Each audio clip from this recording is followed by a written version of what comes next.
So I'm here to talk about the decline of democracy around the world. And just to give you an idea of the state of the world today, this is from the end of 2021 in our last year's democracy report at VIDM. And it shows, the bluer shades shows different extents of democracy, the red shades shows different extent of autocracy in the world. Now this map would have looked a lot different in 10 years ago or 20 years ago. And what you could say basically is that from the middle of the 1970s up until 2010 or so, the world became increasingly democratic, especially so in the wake of the fall of the Soviet Union, where a number of countries democratized. At its peak, it was 72 countries at the end of the 1990s. Now, today, we see a very different trend. We see freedom of expression and association being limited and repressed in many countries around the world. We see polarization and a demonization of the opposition being increasingly common, not least by governments, not just political movements.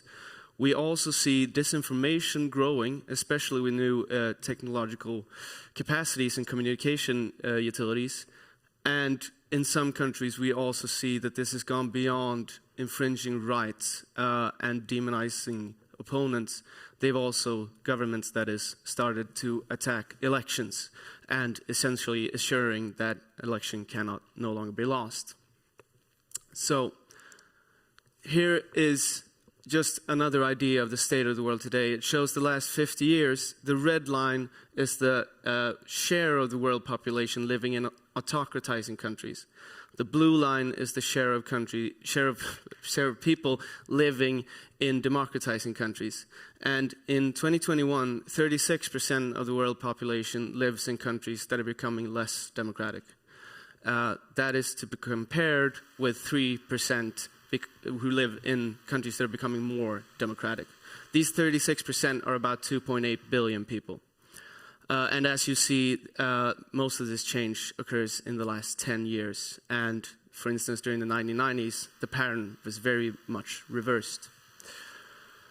So to just name a couple of other insights from our democracy report, we also see that when you look at the global mean, like the level of democracy that a global mean person would have, we see that it's gone down to the levels last seen in 1989. So from a global perspective, the last 30 years has essentially been eradicated. Now, I'm just going to say a few words about what I mean when I say autocratization, because it's probably a new term to some. It's also been called democratic backsliding and democratic erosion. It is essentially a process when a country becomes substantially less democratic. So this can also occur in a country who does not become an autocracy. Brazil is an example of this. Under the leadership of Jair Bolsonaro, they have autocratized. They remain a democracy. So it doesn't mean they have to become an autocracy, although that is usually the outcome. The second thing that's important to take account of with autocratization is that it doesn't suggest any way or form in which the autocratization unfolds. Anything that makes it less democratic is an autocratization. And this is important because the way that autocratization occurs has changed quite a lot in recent times. So there are two things that stand out with contemporary autocratization. The first is that it's carried through by leaders who are elected. So at least initially, they have substantial popular support. The second thing is that it is gradual. It takes often several years to occur. Now, often one thing that people brings to mind when I say this with them being elected is that that has happened before. Of course, there are two very famous examples with Hitler and Mussolini.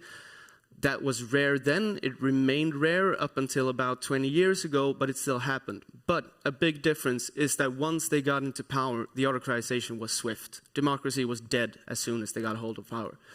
That is not the case today, which also means that autocratization can be stopped because it is a prolonged process. So one good example of this modern contemporary autocratization is Hungary.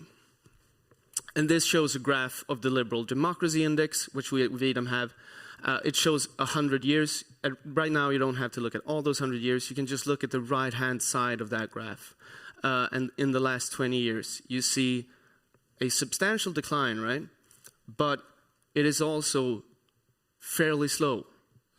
And this started, as you'll know, with the election of Viktor Orban, or re-election, because he was prime minister between 1998 and 2002 as well. But he got into government with his new party, Fidesz. And they started to repress certain media outlets, certain civil society organizations, certain important members of the opposition. They did this not in a very open way. They didn't just jail everyone they didn't like, for instance. This was a process that took years. And especially, they used parliament to a large extent to do this. Legislation. They did it within some kind of framework of rule of law still, to essentially circumscribe any critical voices, to control information being spread in Hungary, and to ensure that important critical actors could not oppose the government. So they have, for instance, enacted media laws that ensures that if you write critically about the government, you're likely to be fined. You might even be jailed if you do it repeatedly. They have a media supervisory authority, which obviously just is a propaganda organization. But that, again, it took them years to do this. It did not happen overnight, and it was not an attempt to do it overnight, because especially if you're a part of the EU, you're going to get a whole lot of people who get very angry and view the government very illegitimate if you just arrange a coup. So there are a number of problems they face with doing that. This, however, has been much more difficult to criticize, and the EU has been very late with doing that. Today, Hungary cannot really be considered a democracy anymore. It has gone that far. And just recently, this fall, even the European Parliament acknowledged that by labeling Hungary an electoral autocracy.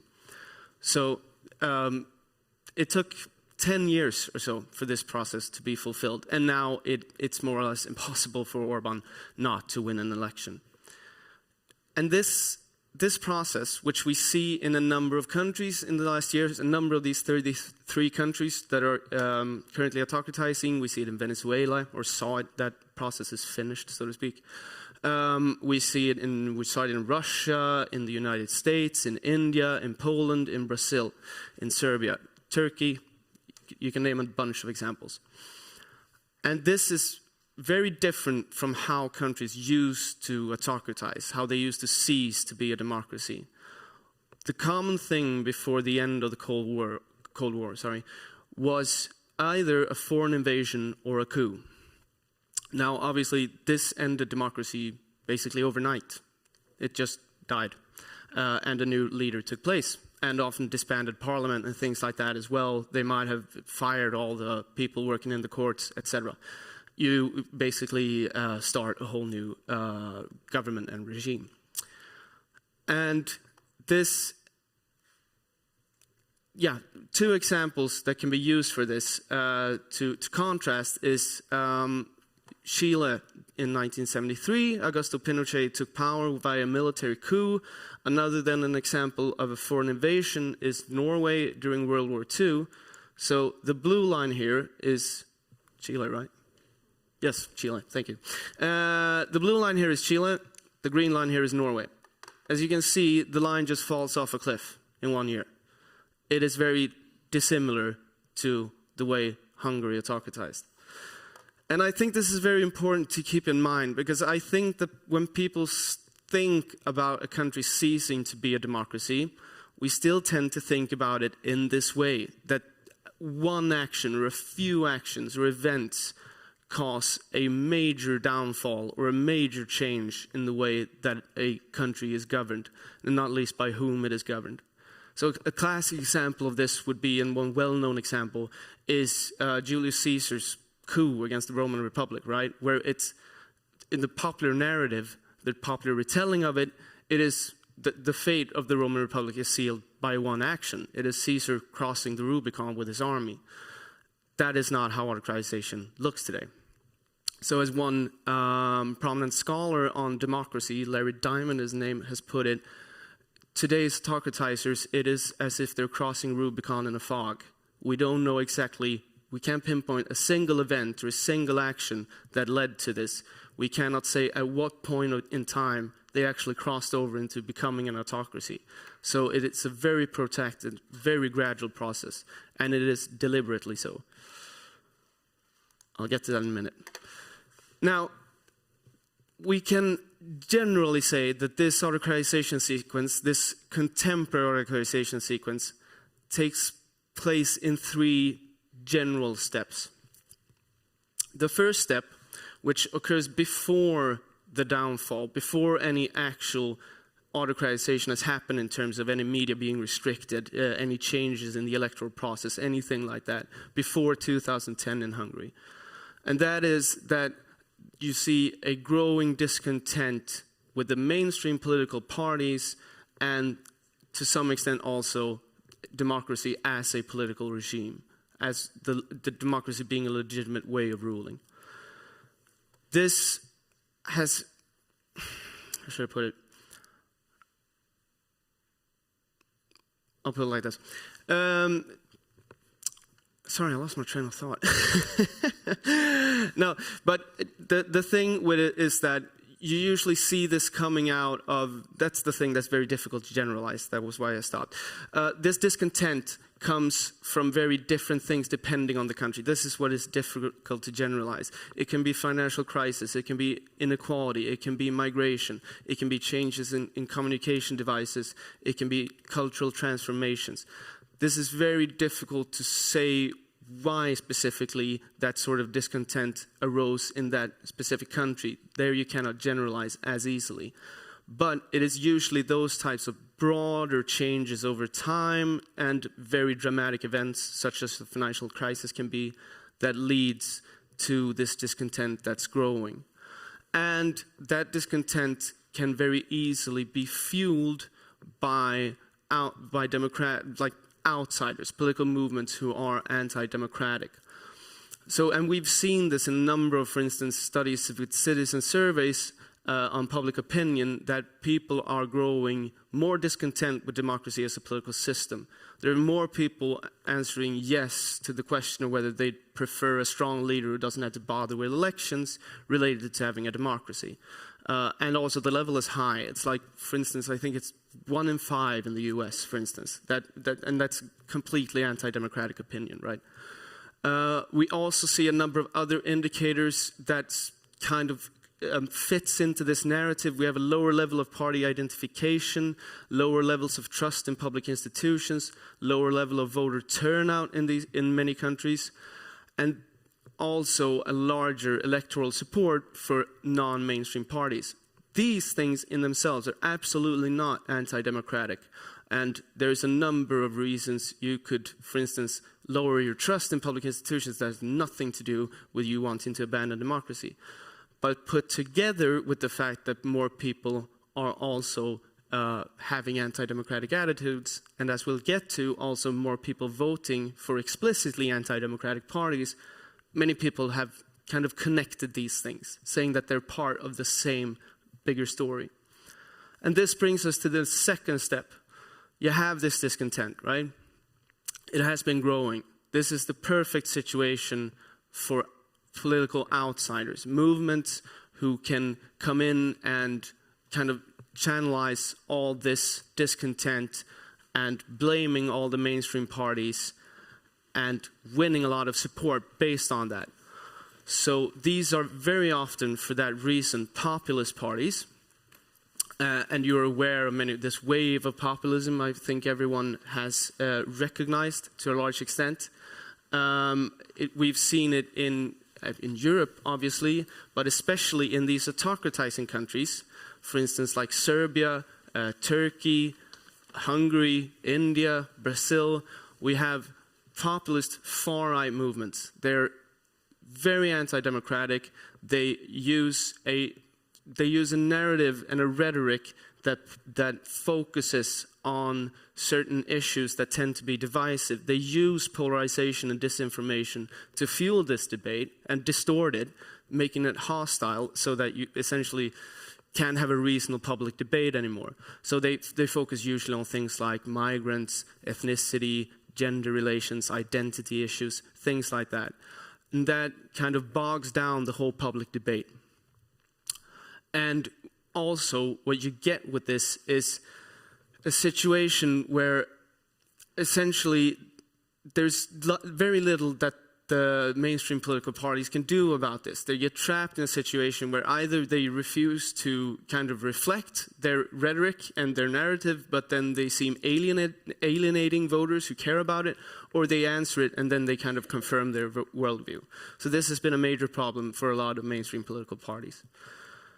On the other hand, it should also be said, of course, that a lot of these populist parties are not anti-democratic. That is important to say. So there's especially in terms of like Europe, like the Five-Star Movement in Italy, that's not an anti-democratic movement. So not all populist parties should be viewed as anti-democratic. But most of the anti-democratic ones are populist. So to see how this polarization and disinformation kind of works, we see here are 5 autocratizing countries. And the red line signifies democracy. The other 3 lines are 3 different indicators of polarization. Now, what happens, as you see, is that polarization has increased substantially during these episodes. And it usually does so before democracy goes down, right? So they are very effective at doing this early, and once they are in power, they continue to do it. And this brings us to the 3rd stage. I'll just show you this. These are the top 10 autocratizing countries in the world in 2021. We have countries like Brazil, Poland, India, countries I mentioned, Turkey as well. The only one here that that doesn't fit this narrative that I've put up here with these 3 stages is Mali, which was a coup. And you see this gradual thing. Now, what happens in this 3rd stage that has happened in all of these countries is that this anti-democratic political movement gets into government. They get elected. What do they start doing? Well, they do essentially the same thing that Viktor Orban did in Hungary. They start to restrict civil society. They start to attack media. They further incite polarization. This is a very effective way of doing it, especially because in part, you want to keep any dissenters, any opposition out and down. But what you also do is when you incite polarization and further disinformation, especially when you have these enhanced capacities from controlling the media, controlling the government, is also that you can start to create a narrative where you legitimize further restrictions in the democratic rule. You can even be open about it to some extent. Minority at bay, you need to keep them out because they're a threat to the nation or the government or the political project that they're doing. So it's a very effective way of doing it. And that is also partly why they try to control media and civil society first, so that stands unchallenged. And that's a way of legitimizing further infringements on democracy. The final thing that happens, and this only happens if it's gone on long enough. Brazil is an example where Bolsonaro lost this fall, so that is one where you wouldn't argue that it's gone all the way in this 3rd step, but it is that you start to actually undermine the elections. This has happened, for instance, in Turkey, where the electoral autonomy is non-existent, more or less. The government and AKP, Erdogan's party, completely control the way that elections are run. And should they feel the need, they can manipulate it very easily. And once you get to this stage, I mean, democracy can, to some extent, still be saved. But if they start to control elections as well, it is very hard. And when that doesn't happen, a good example of when an autocratizing leader failed to do this is Donald Trump. He did not manage to control the electoral management sufficiently, partly because it's such a heterogeneous country with, each state has its own system, etc., etc. But because he did not manage to do that, he chose another tactic. Delegitimize the elections. That's also fairly efficient. Tell them that it's rigged. It's rigged by the other side. And if I lose, it's because, deep state or whatever didn't want me to win. So, and this, to some extent, you could argue also happened in Brazil, even though Jair Bolsonaro eventually let go of power. He said a month before the election that he would never accept a defeat and things like that. So that's also a strategy we've been starting to see when you don't manage to control the electoral authorities. But if you do, democracy is likely to end. And that is the final part. And for instance, in Hungary, then that took 8 to 10 years. Same amount of time in Turkey, for instance. That is probably the amount it would have taken in Brazil. So it's a very protracted process. And kind of in closing, I want to say that even though coups and foreign invasions still occur, of course, Ukraine or Myanmar last year, things like that, so it's still a threat to democracy. This long-term, gradual thing is the most common now. And you can see signs of it long before that party or that leader gets into government. You can also see all actions once they're in government heading that way. But there is a long time before that ends up into an autocracy, which also gives a long amount of time for people to try and do something about it. Thank you.